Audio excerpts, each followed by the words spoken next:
Body weight multipliers really shouldn't be used and are not used by serious coaches or strength sports when comparing different people's strength. Hey, everybody, I thought I would chat with you guys and gals a little bit about this today. Let's be frank. These sort of topics are usually used to make smaller guys, weaker guys feel better about themselves. They're used to bias lifting towards shorter guys. Okay, in other words, it's to make people feel good. But the reality is they're not really valid metrics. Because if they were, we would all just compare ourselves to the strongest people on the face of the earth, barring John Hack, take him out of the equation. He's an outlier. And we would all be like, dude, relative, I'm stronger than Eddie Hall. Relative, I'm stronger than Half-Thor. Right? My relative strength is better than them, even though they've won the world's strongest man. Okay? Do you see how that works? Do you see how that's just a way to feel better? Now people say, but aren't there weight classes in sports? There are weight classes, but they don't use multipliers. Okay? Those multipliers are a very simplistic, very biased thing. And even in powerlifting and weightlifting and all these things, generations ago, they started figuring out these things don't work. Okay, because if they start using them, what happens? The people in the lightest weight classes are always the strongest. It's not just, hey, it's a valid metric because it'll count for the frame difference. No, they literally always bias the people. So the guys in powerlifting and weightlifting who compete, say in the 120-pound class, whatever the 55-kilo weight class, always have the best body weight multipliers. They always have it. They will always beat the 90-kilo guys, the 100-kilo guys, They win every time. People see an issue with that, meaning it's not valid for actual comparisons. It just really, really, really biases 5-foot-tall guys who weigh 120 pounds. People say, well, wait, why is that?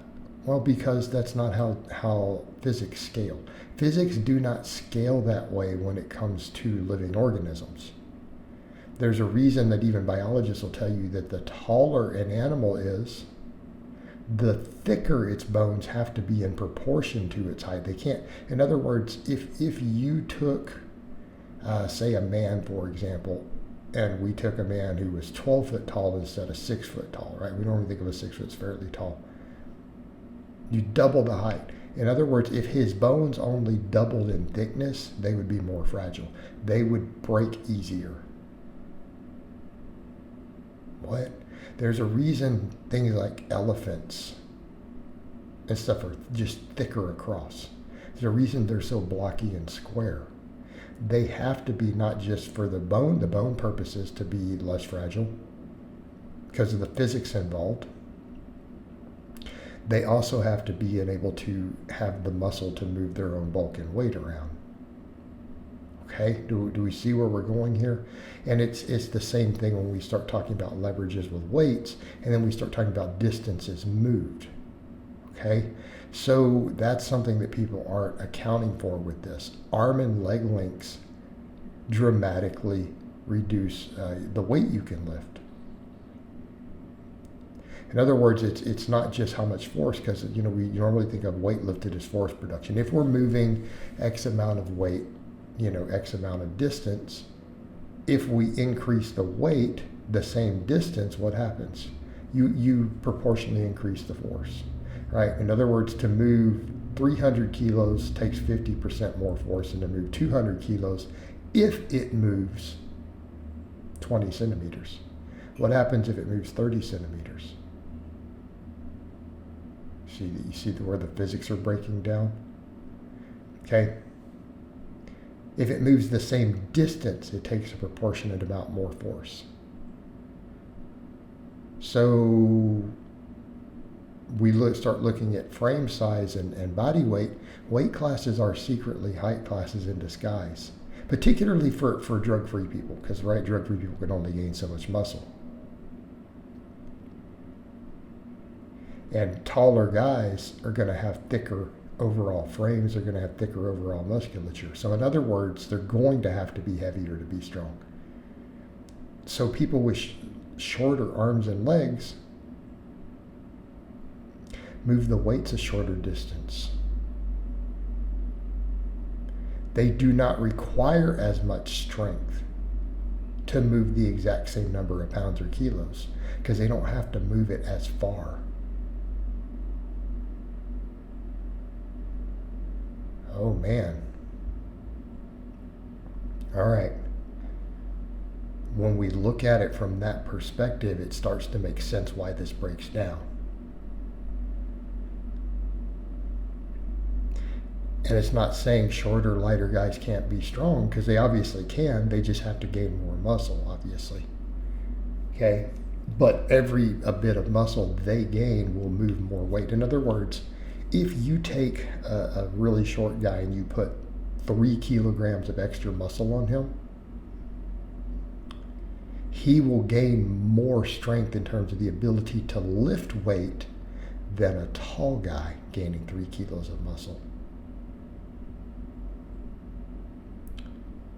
It will add to more total weight they can put on the bar to move usually. So again, these things don't scale.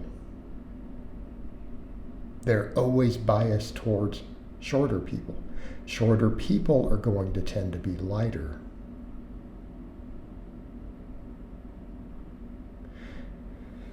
Now, can we be useful for leanness and body composition inside of a close height? Yes.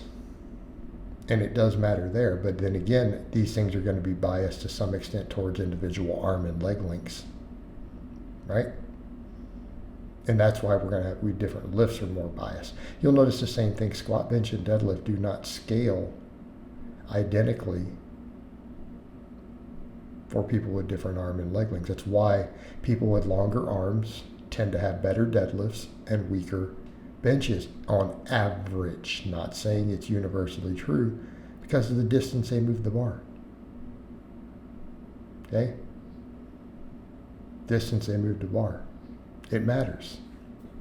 So this is why these multipliers don't work. In other words, we have Wilks scores, we have dot scores, we have things like that to determine relative strength. That's used to compare people across weight classes to determine how good they are relative. So when people start using the multipliers before long, it's just your really short buddies always have the best multipliers if you all train really hard. Okay? All right, guys, but that's really all I have to say on that today. I hope it's been informative, and I'll talk to you guys and gals next time.